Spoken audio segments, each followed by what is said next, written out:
আওয়ামী লীগ সরকারের ব্যাপক অবকাঠামো উন্নয়ন প্রকল্পগুলো শেখ হাসিনার দীর্ঘ স্বৈরশাসনের সবচেয়ে বড় হাতিয়ার হিসেবে ব্যবহার করা হয়েছে। কিন্তু লুটেরা আওয়ামী সরকারের উন্নয়নের সাথে তাল মিলিয়ে বেড়েছে ঋণের বোঝা। বাংলাদেশ ব্যাংকের তথ্যমতে আওয়ামী লীগ সরকারের প্রথম ১৪ বছরে বাংলাদেশের বৈদেশিক ঋণ বেড়েছে ৩২২%। দেশি বিদেশি মিলিয়ে প্রায় ১৮,৩৬,০০০ কোটি টাকার ঋণ রেখে গেছে আওয়ামী লীগ সরকার।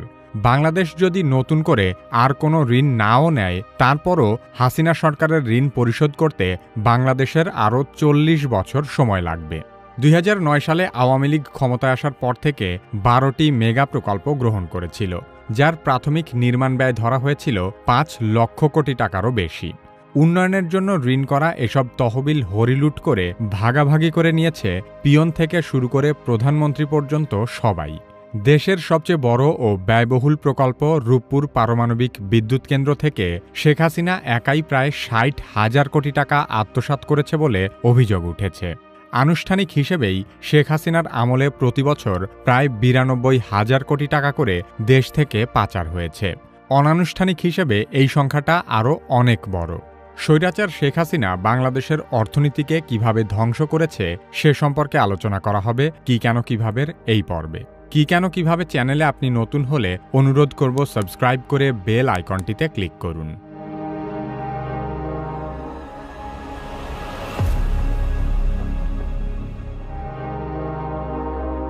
বাংলাদেশ সাধারণত বিশ্বব্যাংক, আন্তর্জাতিক মুদ্রা তহবিল, এশিয়ান ডেভেলপমেন্ট ব্যাংক এবং বন্ধুসুলভ দেশগুলোর বহুপাক্ষিক প্রতিষ্ঠান থেকে বৈদেশিক ঋণ গ্রহণ করে। তবে শেখ হাসিনার সরকার বিদেশি ঋণের চেয়ে দেশের অভ্যন্তরীণ বিভিন্ন খাত থেকে ঋণ নিতে বেশি আগ্রহী ছিল। আপাত দৃষ্টিতে মনে হতে পারে বিদেশি ঋণের বদলে দেশি ঋণ নেওয়াই হয়তো ভালো বিকল্প, কিন্তু বিষয়টি মোটেও সেরকম নয়। সাধারণত বিদেশি ঋণের সুদের হার তুলনামূলক কম হয় এবং এইসব ঋণ পরিশোধ করার জন্যও বেশ দীর্ঘ সময় পাওয়া যায়। কিন্তু বিদেশি ঋণ পাওয়ার জন্য দর কষাকষি করার সক্ষমতা থাকতে হয়। সেই সাথে ঋণের টাকা খরচ করার ব্যাপারেও বেশ কিছু নিয়ম নীতি মেনে চলতে হয়। অনেক ক্ষেত্রে ঋণদাতা প্রতিষ্ঠানগুলো ঋণের টাকা দিয়ে যেসব উন্নয়ন প্রকল্প বাস্তবায়ন করা হচ্ছে সেগুলোর উপর সরাসরি নজরদারি করে। আওয়ামী লীগ সরকারের কর্মকাণ্ডের উপর বিদেশি নজরদারি তাদের একদমই পছন্দ ছিল না। সেই সাথে বেশ কিছু বিদেশি ঋণ পেতে ব্যর্থ হয়ে শেখ হাসিনা দেদারসে দেশীয় উৎস থেকে ঋণ নিতে শুরু করে। দেশি ঋণের প্রধান উৎস হল বাংলাদেশ ব্যাংক এবং অন্যান্য উৎস হল সাধারণ বাণিজ্যিক ব্যাংক এবং বিভিন্ন আর্থিক প্রতিষ্ঠান। বাংলাদেশ ব্যাংক থেকে ঋণ নেওয়ার অর্থই হল ইচ্ছেমতো টাকা ছাপানো। এর ফলে বাজারে টাকার সরবরাহ অনেক বেড়ে যায়, সেই সাথে মূল্যস্ফীতিও বাড়তে থাকে লাগামহীন গতিতে। বাংলাদেশ পরিসংখ্যান ব্যুরোর তথ্য অনুযায়ী বর্তমানে দেশের সার্বিক মূল্যস্ফীতি প্রায় ১২%, কিন্তু খাদ্যপণ্যের ক্ষেত্রে এই মূল্যস্ফীতি ১৪% ছাড়িয়ে গেছে। তার মানে আগে যে খাবার আপনি ১০০ টাকা দিয়ে কিনতে পারতেন সেই খাবারের বর্তমান দাম ১১৪ টাকা, যদিও বাস্তবে এই মূল্যস্ফীতি আরও অনেক বেশি। তবে হাসিনা সরকার যে বিদেশি ঋণ কম নিয়েছে বিষয়টি মোটেও সেরকম নয়। অধিকাংশ বিদেশি ঋণই নেওয়া হয়েছে কোনো ধরনের দর কষাকষি ছাড়া। ২০০৯ সালে আওয়ামী লীগ সরকার ক্ষমতায় আসার সময় বাংলাদেশের বৈদেশিক ঋণের পরিমাণ ছিল ২,৮০,০০০ কোটি টাকা। ২০২৩ সালে সেই বৈদেশিক ঋণের পরিমাণ দাঁড়িয়েছে ১১,৮০,০০০ কোটি টাকায়। তার মানে আওয়ামী লীগ সরকারের প্রথম ১৪ বছরে বৈদেশিক ঋণ বেড়েছে প্রায় ৩২২%। প্রতি ৩ মাস পর দেশের মোট ঋণের হিসাব হালনাগাদ করা হয়। অর্থ বিভাগের হিসেবে বর্তমানে দেশি ঋণ ১০,৩৫,০০০ কোটি টাকা এবং বিদেশি ঋণ ৮,০১,০০০ কোটি টাকা। সে হিসেবে দেশি বিদেশি মিলিয়ে প্রায় ১৮,৩৬,০০০ কোটি টাকার ঋণ রেখে গেছে আওয়ামী লীগ সরকার। সেই বিপুল পরিমাণ ঋণের সুদ ও আসল পরিশোধের চাপ পড়েছে বর্তমান অন্তর্বর্তীকালীন সরকারের ঘাড়ে। অর্থনীতিবিদরা মনে করেন অতি উচ্চ মূল্যস্ফীতি, জ্বালানি সংকট, ডলার এবং বিনিয়োগ সংকট মিলিয়ে বাংলাদেশের অর্থনীতি বিগত কয়েক বছর ধরেই অত্যন্ত নাজুক সময় পার করছে। ২০২৪ সালে একতরফা ডামি নির্বাচনে জেতার পর শেখ হাসিনার সরকারের সবচেয়ে বড় চ্যালেঞ্জই ছিল অর্থনীতি পুনরুদ্ধার করা।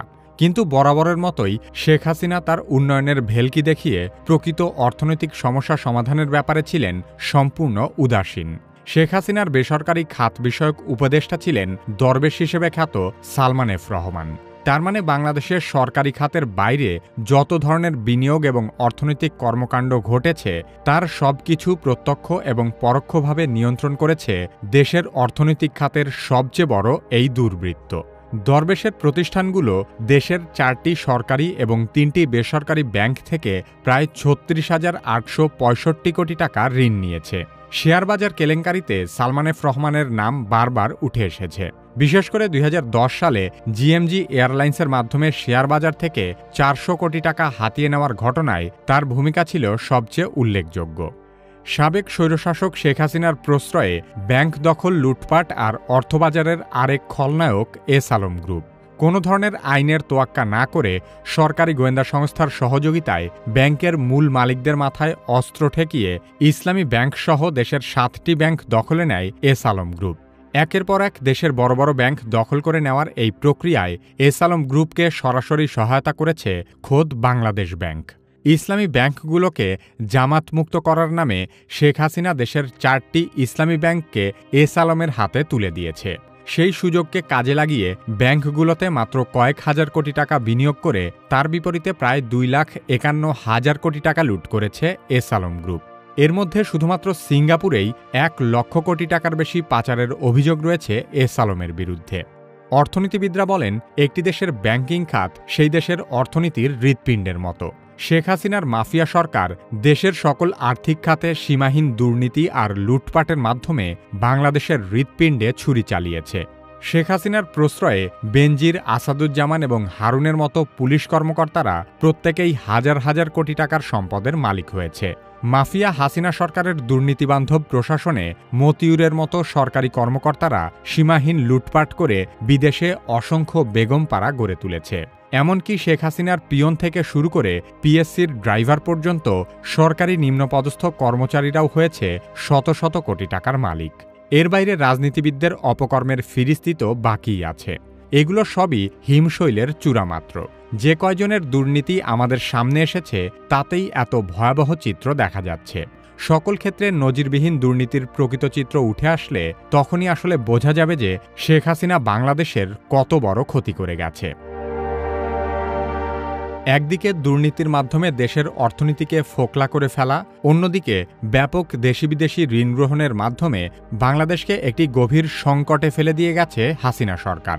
মাত্র 1 দশক আগেও 2012-13 অর্থবছরে বৈদেশিক ঋণ হিসেবে বাংলাদেশকে পরিশোধ করতে হয়েছে 13,000 কোটি টাকা। অথচ গত বছর আওয়ামী লীগ সরকার বিভিন্ন ঋণের কেবল সুদ হিসেবেই পরিশোধ করেছে 16,000 কোটি টাকা। সব মিলিয়ে গত অর্থবছরে 40,000 কোটি টাকার রেকর্ড পরিমাণ বিদেশি ঋণ পরিশোধ করেছে বাংলাদেশ।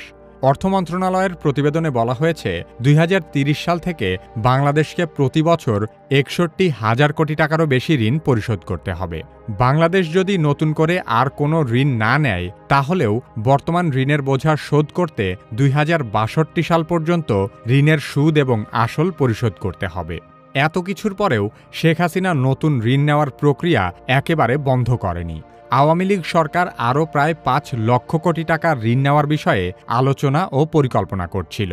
এমনকি যে চীন সফর পরবর্তী সংবাদ সম্মেলনে শেখ হাসিনা রাজাকার বিষয়ক উক্তি করেছিল, সেই চীন সফরেও হাসিনা সরকার চীনের কাছ থেকে 83,000 কোটি টাকা ঋণ চেয়েছিল এবং চীন 60,000 কোটি টাকা ঋণ দেওয়ার ব্যাপারে সম্মত হয়েছিল। যে দেশের মানুষ বাজারে গিয়ে নিত্য প্রয়োজনীয় পণ্য কিনতে পারে না, সেই দেশে নানা অপ্রয়োজনীয় উন্নয়ন প্রকল্পের নামে এত বড় বড় ঋণ নেওয়া হয়েছে যে এক একটি ঋণের অঙ্কে কতগুলো শূন্য আছে তা গুনতে গিয়ে যে কোনো সাধারণ মানুষকে হিমশিম খেতে হবে। মেগা প্রকল্প বাস্তবায়ন করতে গিয়ে দেশ বহু আগেই দেউলিয়া হয়েছিল, কিন্তু হাসিনা তার দুর্নীতির মেগা প্রকল্প থামায়নি। রূপপুর পারমাণবিক বিদ্যুৎ কেন্দ্র বাংলাদেশের একক বৃহত্তম প্রকল্প। এখনো পর্যন্ত বাস্তবায়িত হওয়া দেশের সবচেয়ে বড় প্রকল্প ধরা হয় পদ্মা সেতুকে। কিন্তু এই পারমাণবিক বিদ্যুৎ কেন্দ্র চালু হলে এটিই হবে বাংলাদেশের ইতিহাসের সবচেয়ে ব্যয়বহুল প্রকল্প। কারণ রূপপুর পারমাণবিক বিদ্যুৎ কেন্দ্র নির্মাণের বাজেট ধরা হয়েছিল 1,13,000 কোটি টাকা। ডলারের দাম বেড়ে যাওয়ার কারণে সেই বাজেট হয়েছে 1,42,000 কোটি টাকা। অথচ পদ্মা সেতুর বাজেট ছিল 30,000 কোটি টাকা। তার মানে রূপপুর পারমাণবিক বিদ্যুৎ কেন্দ্র নির্মাণে যত টাকা খরচ হবে তা দিয়ে 5টি পদ্মা সেতু বানানো যাবে। রাশিয়ার কাছ থেকে $12 বিলিয়ন ঋণ নিয়ে করা রূপপুর পারমাণবিক বিদ্যুৎ কেন্দ্রের উৎপাদন ক্ষমতা 2400 মেগাওয়াট। অথচ ভারতের তামিলনাড়ুতে 2000 মেগাওয়াট বিদ্যুৎ উৎপাদনের একটি প্রকল্প করা হয়েছে মাত্র $6 বিলিয়ন দিয়ে।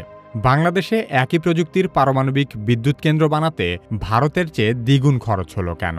এর কারণটা কিছুদিন আগেই পরিষ্কার হয়েছে, যখন গ্লোবাল ডিফেন্স কর্পের একটি প্রতিবেদনে দেখা যায় রূপপুর পারমাণবিক বিদ্যুৎ কেন্দ্র থেকে শেখ হাসিনা একাই 60,000 কোটি টাকা আত্মসাৎ করেছে।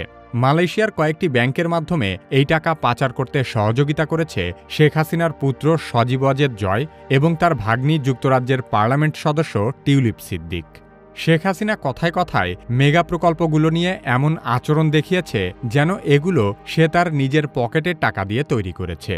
ক্রমাগত মিথ্যাচারের মাধ্যমে 16 বছরের দুঃশাসনে গুম, খুন, চাঁদাবাজি, টেন্ডারবাজি, সিন্ডিকেট বাণিজ্য, কমিশন বাণিজ্য, শেয়ার বাজার কেলেঙ্কারি, ব্যাংক দখল, মাদক ব্যবসা, চোরাচালান সহ সকল ধরনের দুর্নীতিতে প্রচ্ছন্ন মদদ দিয়ে বাংলাদেশকে একটি প্রকৃত মাফিয়া স্টেটে পরিণত করে শেখ হাসিনা হয়ে উঠেছিল এর একমাত্র গডমাদার।